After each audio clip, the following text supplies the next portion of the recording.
guys, welcome back to my channel, Jess Automotive mga guys ha. For the 56 engine, common issue, valve cover, gasket, lumutong, half moon, tarahan. Ito rin po yun Ngayon po mga guys, nilagyan nila ng maraming silicone ito. Ayun, nalinis na natin po yan. Kasi nyo na guys pinuno nila ng silicone mula kailang patong na po ito. Kaya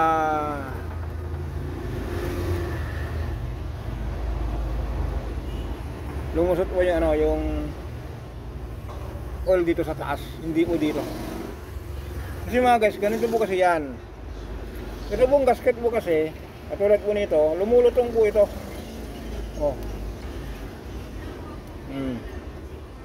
Ito po, carbon na po siya. Kahit po lagyan nyo po ng ng silicone gasket po, kung ito po matigas na po, hindi na po kayang pigilan yung pressure. Kasi po may silyo naman dito sa baba. Pero itong itong valve cover po dito po sa taas, katawid na lang po siya kasi malutong na po ito. Ito po nalagyan nyo ng paraan, nalagyan nyo po ng silicone po. Ito po, lagyan nyo po ng silicone yung side by side, pwede. Pero baka po yung lalagyan yung silicone, makadalawa po kayo, bili na lang kayo ng valve cover gasket. Yan lang po, ang issue po nito mga guys. Kita nyo po yung langis na yan, kalat. Gagawin lang po natin dito, change oil, linis na rin natin yung intake nya. Pero mga guys, ulitin natin madami pong nadadaya sa sa EGR cleaning na po niyan. Ang dami pong nakalat. Simulat sa pulpo na marami ng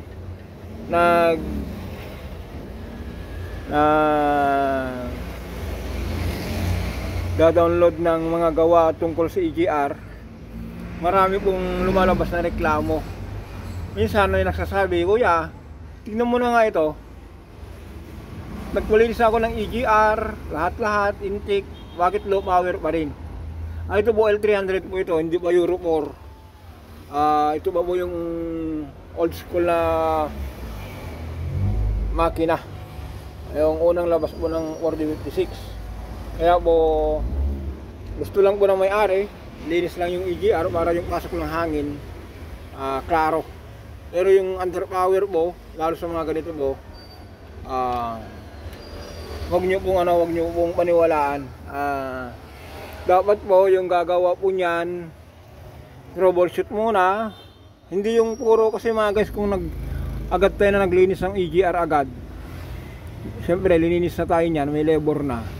Ngayon po kung nagawa na po yun tapos underpower pa rin, panibagong sakit na naman. Kaya dapat po matroubleshoot muna yung pinanggagalingan po ng ng low power.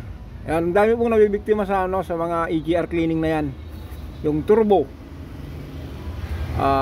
Sa mga makina ko ngayon mga guys, kung once po na may nagloko na mga sensor, kahit po walang check engine po niyan, kung mababa na po yung reading, yung mga data po, yun po yung cause of loose power.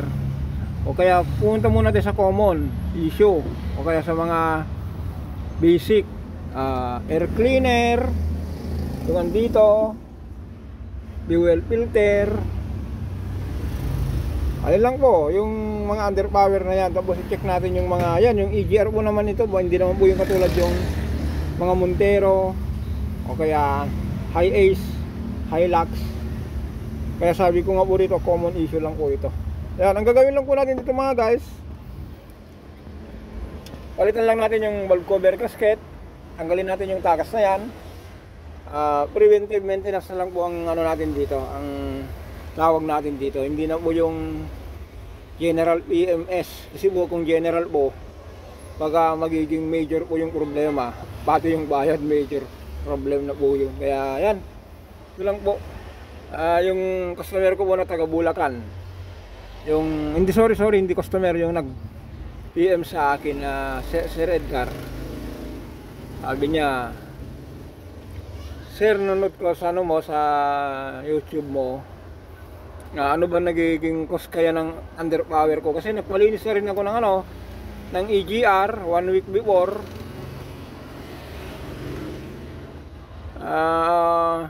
ganun pa rin. Ano kaya naging problema? Sabi ko, iayos. Double check nyo sir. Check nyo po yung mga yung mga air leak. Kasi minsan mga guys, kung sa mga Hyundai kasi po yun, Hyundai Tucson, baka po merong hangin na lumalabas sa intercooler. Magiging registered din po yun, underboost o kaya low power. Yun lang po, mga basic lang po na bago tayo pumunta sa major o kaya general na yan. Kaya yan lang po, sabi ko nga po, yung mga vlog ko may natutuwa, may naasar. Ganun talaga, nasa social media tayo. Kaya sa akin lang naman po, sinishare ko lang po yung mga na-encounter natin araw-araw. Katulad po nito, hindi ako inaasahan na dalawin ba tayo ng ng mga sikat na manggagawa.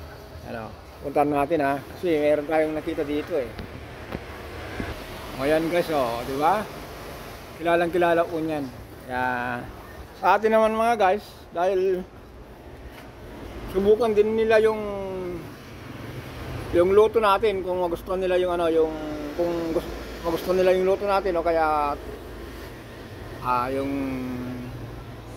ating gawa. Ganun lang po. Sabi nga sa akin isang customer ko, Jess. Kasi sabi ko sa kanya, Jess, sir, customer ka dyan sa kabila, baka maya makikita ka, baka magagalit sa akin. Sabi niya, siya nagbigay, Jess, ganito lang po yun. Kung isang restaurant nakainan mo na, subukan mo naman sa iba, baka iba yung luto. Ganun lang yun mga guys. Kaya nakakonect tayo rito. Natry na nakwagawa dito dahil may sticker na. Dito naman, try natin yung kung patikman natin yung ating luto kung pasaba sa kanila. Ganun lang mga guys.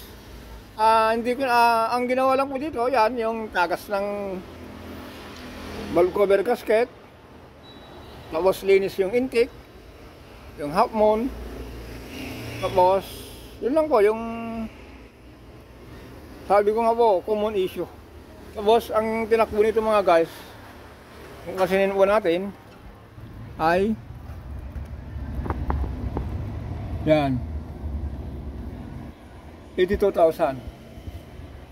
Ayan. Tapos pina-check na rin sa atin yung timing belt. Nakita natin okay pa naman. Antayin na lang natin na kahit mag 90 o kaya 93, 95, saka natin palitan. Ilang ba yan, ilang buwan pa po yan. O baka kung 83 ngayon, 90, baka isang taon pa po. Kasi kung annually po, 10,000 yearly, meron pa isang taon na gamitin to. Para yung mga ibang budget nyo po rito, may punta na lang sa iba. Halimbawa po yung pagpalinis ng aircon, pero kung yung palitan natin yung timing belt nyo po na okay pa naman, sayang. Ilagay na lang sa ibang budget o kaya sa gulong. Yun, ganun lang po. Kaya siguro hanggang dito na lang po tayo for the next video tayo. Hindi ko na pinapakita kung basta natin dyan, solve lang natin dyan yung tagas. Palitan ng valve cover gasket, half moon, intake, manifold cleaning. Yun lang po. Hanggang dito na lang po tayo for the next video. Bye bye.